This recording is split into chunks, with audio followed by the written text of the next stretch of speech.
আরে এই যা বলেছে।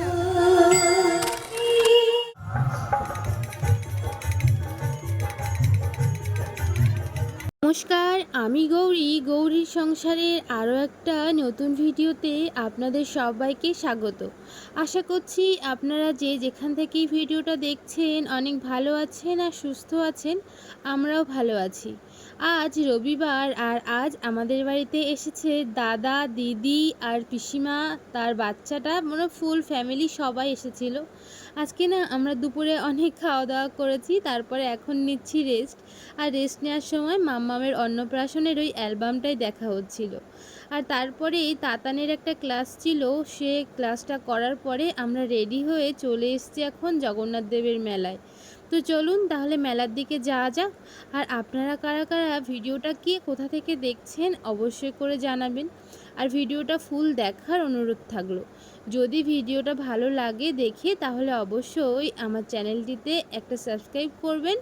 আর যদি আরও ভালো লাগে তাহলে লাইক করতে পারেন, কোথা থেকে কমেন্ট করছেন সেটাও আমাকে জানাতে পারেন।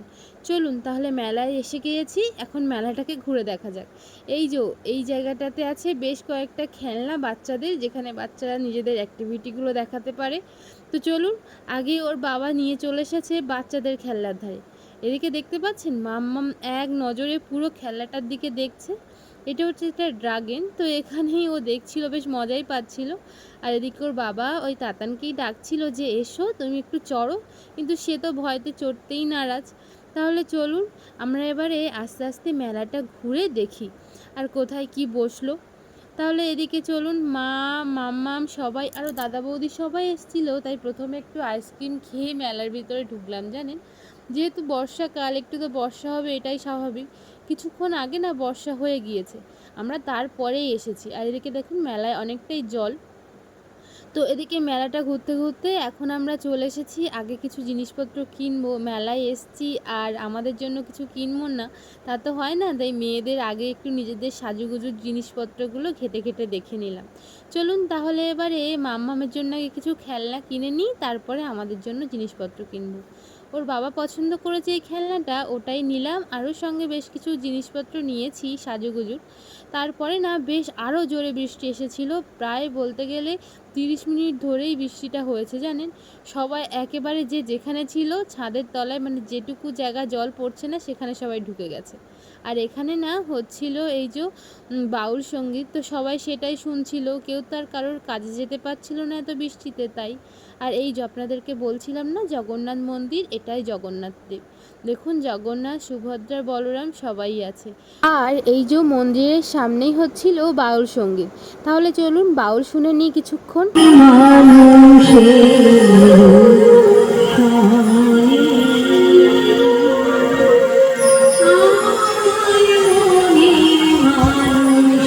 আচ্ছা, আপনারা কি কেউ লক্ষ্য করে দেখেছেন, আমি কিন্তু আপনাদেরকে একটা ঠাকুর দেখিয়েছি। হ্যাঁ, ঠাকুরটা বেশিক্ষণ দেখাতে পারিনি, কারণ কি অনেক মানুষ চলাফেরা করছিল তো সেই কারণেই। ওই ঠাকুরটা হচ্ছে বিপত্তারিণী ঠাকুর, দেখতে কি দারুণ না।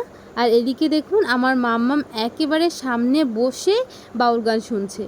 আর বাউল গান শুনতে শুনতে তার হাতটাও তার গালে চলে গেছে, মানে সে ভীষণ মন দিয়ে কিন্তু এখন বাউল গানটা শুনছে। তাহলে চলুন, এই যে এখন না বৃষ্টিটা অনেকটাই থেমেছে, এইবার আমরা সবাই বেরিয়ে কিছু কেনাকাটা করে খেয়ে দিয়ে বাড়িতে চলে যাব, নইলে রাতে যদি আবার বৃষ্টি আসে। তাই এসছি এই দোকানটাতে কিছু কেনার জন্য, কিন্তু এত দাম, মা বলল কিনতে হবে না। আমার আবার না ভালো লাগে এই কাঁচের জিনিস, পাথরের যে জিনিসগুলো হয় চীনামাটির, সেইগুলো পছন্দ করলাম, কিন্তু ওর বাবা বলল এখান থেকে নয়, কোনো একটা ধরা বাঁধা দোকান থেকে কিনে দেবে। তাহলে চলুন, দেখুন আগে যতটা ভিড় ছিল এখন কিন্তু আর একদমই ততটা ভিড় নেই। আর ওই যে দূরে দেখতে পাচ্ছেন না যে রথটা, ওই রথে চড়েই কিন্তু জগন্নাথ দেব মাসির বাড়ি গেছিল, আবার চলেও এসেছে। তাহলে চলুন এখন বাড়ি ফেরার উদ্দেশ্যে রওনা দিতে হবে। আর এদিকে দেখেছেন আমার থেকেও পুচকি আরও একটা পুচকি এসেছে। এই যে এখন আমরা সবাই এখন খাওয়া দাওয়ার জন্য কিছু নিচ্ছি, কারণ এসটি মেলায় কিছু না খেয়ে তো যাওয়া যাবে না, তাই প্রথমে একটু খেয়েছিলাম পাপড়ি চাট। দাদা খেতে চাইছিল না, তাই ওর বাবা 2 প্লেটই নিল, আমি আর বৌদি 1 প্লেট, আর দাদা আর ওর বাবা মিলে 1 প্লেট খেয়েছে। জানেন, আর আর আসার সময় দেখি বৌদির কোনো এক আত্মীয়র সাথে বৌদির দেখা হয়ে গেছে, তাই জন্য বৌদি একটু না কথা বলছিল ওদের সাথে। আর এখানে ফুচকার ভিড় দেখে আমরা আর কেউ ফুচকার সামনেই দাঁড়ালাম না, চলে গেছিলাম পাপড়ি চাটের দিকে, নইলে যে অনেক দেরি হয়ে যাবে। এই যে আমাদের পাপড়ি চাট আমাদের হাতে চলে এসেছে। আমি আর বৌদি একটা খেয়েছি, আর তোমাদের ভাই আর আমার দাদা মিলে আরও একটা পাপড়ি চাটের প্লেট শেষ করেছি। তাতানের মুখে ঘা বেরিয়েছে, তাই ওকে কিছুই খাওয়ানো গেল না জানেন, ওর মুখটা খুব ব্যথা, সেটাই বলছিল বারবার। আর এই যে দূর থেকে যে রথটা দেখালাম সেটাই কাছ থেকেই দেখিয়ে দিচ্ছি, দেখুন কি সুন্দর না। এই রথে চড়েই না আমাদের জগন্নাথ গেছিল মাসির বাড়িতে, তারপরেই এসছি মেলায়। আর একটু চপ ফুলুরি তারপরে পাঁপড় খাবো না তা তো হয় না, তাই এখানে লাইভ ভেজে খাওয়ানো হচ্ছে, তাই আমরাও এখান থেকে কিছুটা পাঁপড় তারপরে কিছু চপ নিয়ে বাড়ির উদ্দেশ্যে রওনা দিলাম। আর কিছুটা না ওখানে খেয়েও এসছি জানেন, বেশ সবাই মিলে খেতে ভালোই লাগছিল। আর আমার পাঁপড় থেকে আমার মামের দেখুন ভাগ বসাচ্ছে, রথ দেখতে এসেছি পাঁপড় খাবো না জিলাপি খাবো না তাই কি হয়, তাই এই যে পাঁপড়টা খেয়েই পিসিমা আমাদের বাড়ির জন্য দিল জিলাপি কিছু পাঠিয়ে, আর আমরাও না পাঠিয়ে দিয়েছিলাম। তারপরে বিদায়বেলা, কারণ পিসিমারাও চলে যাবে, তত দূরে না গেলেও সীতাকুণ্ড বর্ষার সময় যদি বৃষ্টি আসে তাই বাইকে করে চলে যাবে, তাই মা ওদেরকে বিদায় দিচ্ছিল। আর এদিকে আমরাও চলে যাওয়ার জন্য প্রস্তুত হয়েছিলাম, কারণ মামের না ঘুম চলে এসেছিল। চলুন আজ ভিডিওটা এই পর্যন্তই, দেখা হচ্ছে অন্য একটা ভিডিওতে, ততক্ষণ ভালো থাকুন।